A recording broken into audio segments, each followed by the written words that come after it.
Once upon a time, in a place far, far away, somewhere in South America it's rumored, there was a little fishing village, and this is where Conquistador got his name. It was a fishing village where fish fed him, and women loved him. Loved him. And so, in the next episodes, we build a lure to celebrate and commemorate the man they called Conquistador. G'day folks, Greg Budd from Bud's Baits here. Welcome to the African Lure Craftsman. So basically what we're going to do now is do the shape from the top of the lure. Normally, from my experience, I just go for it on the sander and I'll come up with something that's quite nice, particularly in a freestyle lure. Obviously, if you're making production custom baits, there's jigs and various other things to get these forms perfect before you commence. So if you want to, you can just draw a basic shape on the lure. Again, nothing has to be perfect. You can always fix it up in your final shaping. I always do a slightly bigger profile than necessary because a lot of material needs to come off. There's our lure profile. As I say, it doesn't have to be perfect. We can fix it up as we go along. Back to the sander.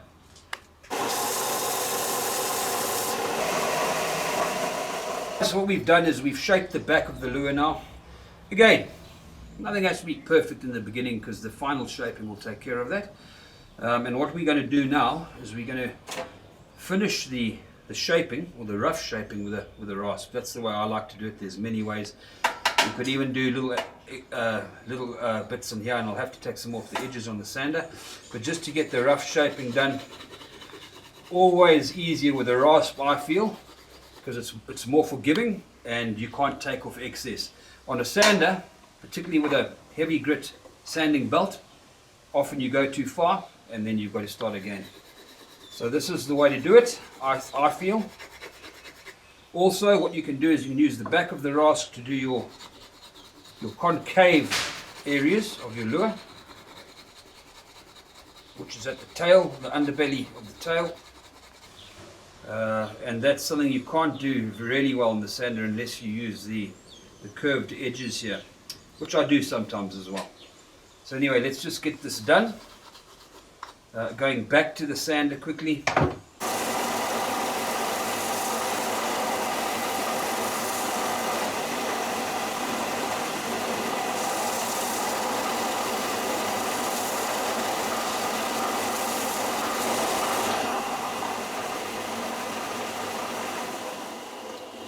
Back to the rasp, just as and when you need the different tools, use them.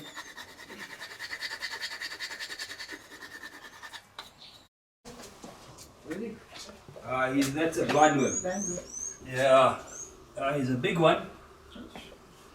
Okay, get that container behind you, there, quickly. Sure. Quickly, allow that container quickly before you go. That's a magnificent specimen. Wow, come on, go in there. Don't bite me in case you are a mole snake. A what?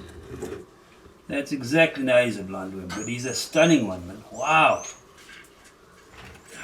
You are beautiful, my boy. So I was working on the lures and I had a call, and this little fella had popped into the workshop. I used to be a little bit knowledgeable about snakes. This is actually a blind snake or blind worm, I think. But there can be dangers, particularly in Zimbabwe, with a snake called the stiletto snake, which are very, very similar and deadly. So I'm not going to take chances. I think he's just dusty. He looks very much like I think a Schlegel's blind snake. But what a fantastic specimen he is. Of course, we'll go and release this somewhere safely. Look at the lovely metallic. I wish I could wash him and just show the... I mean, I don't mind a bit of water. Let's give him a wash. You can give you a wash. Give you a wash. There we go. Oh, they're quite active.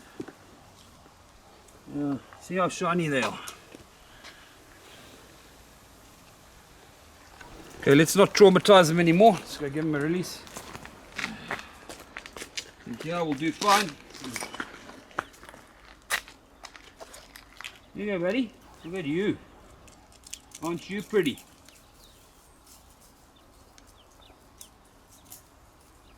So we had a bit of an interruption with a snake, or a blind snake, that was crawling through the workshop behind me here. We've removed him and safely deposited him down the bottom of the garden, where he'll hopefully go and eat more bugs and ants. But a very special moment that. I love snakes personally. I'm not a herpetologist.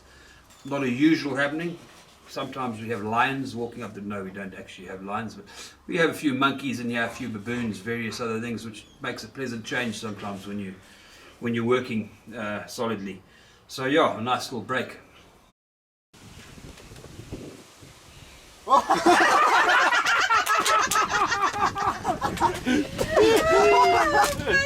Yeah, you gotta watch.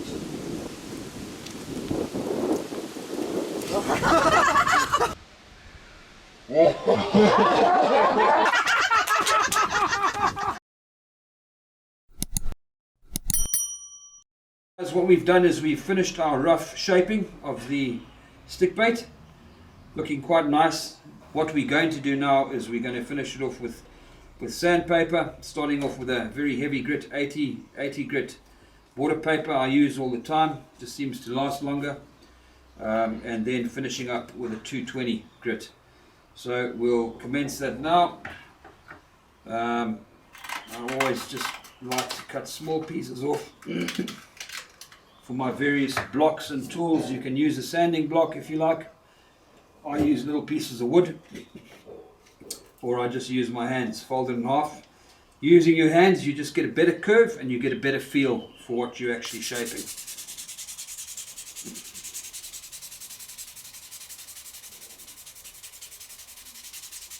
Just always run the length way, the grain way of the lure, much better, unless there's specific things you need to do. Cross the grain, and always just run around the curvature of the lure as well. Just get the rough edges off. So we've got our lure blank cut out here. Came out very well. There's the shape, pretty much identical to the drawing we did. A couple of little differences. That's the whole idea of doing a drawing, though, changing the shape as well as you go along. What I like about this shape is the point of the nose, if you hold it parallel to the ground, is slightly lower than the tail. And for me, with swimmability and making a lure perform properly, that's a very important thing. So basically with this lure, I'm going to be weighting it forward to get a good action on it, and with the toe point being slightly below the nose, it's going to be way lower than the tail. That's going to enable the back to sway more and give it a more lifelike action, because basically your buoyancy is way above your weight point. So I envisage, and we'll prove that in the pool, I think, when we finally finish the lure, I envisage this will have quite a rolling, lifelike action with a bit of sway as well. But now on to the next point, which is now adding the detail, and to do that we need to seal the lure first. So sealing the lure, let's just get our drawing out of the way here. Nice bit of cardboard on the back here. What I'm going to be using is a very thin viscosity super glue. There's a lot of different sealing options, obviously, for timber baits. Wood sealer, hardener, but I prefer super glue. It tends to be a little bit more expensive, but I've used it for a long time, and call me stubborn, but just don't want to change. So basically it's just running the super glue liberally along the length of the lure, and you can watch with most timbers, some timbers are different, that super glue will sink in, which basically creates a little bit of an armored shell and obviously waterproofs the timber. Get my fingers out of the way, turn it around. You'll notice here we've got a little bit of a divot that we'll fill in later. In fact, just after this. Now it's stuck to me, which does happen. I won't worry too much.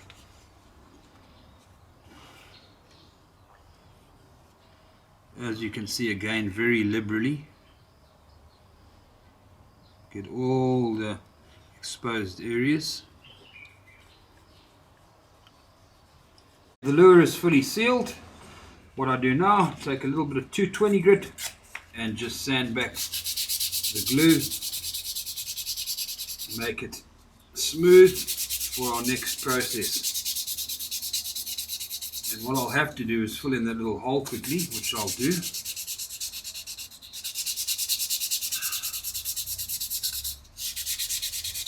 Okay, so we have our sealed lure. I've just got to fill in these little holes here. A lot of guys would use baking soda and super glue, which is nothing wrong with. I've got a little concoction I use myself, which is timber dust, but it's a particular type of timber. This is jacaranda wood. You'll find that many timber dusts will do the same thing, but each has a slightly different reaction. This has a very exothermic reaction, and it actually forms into a foam, which is quite easily sandable. So I like to use this. The other good thing about it, and it really doesn't matter on tiny little holes like that, unlike baking soda, this isn't heavy, so when it's dried, it's a light foam, and often you don't want to add weight in places, for instance, where the wire slot is, and that's where I'll use this again a bit later.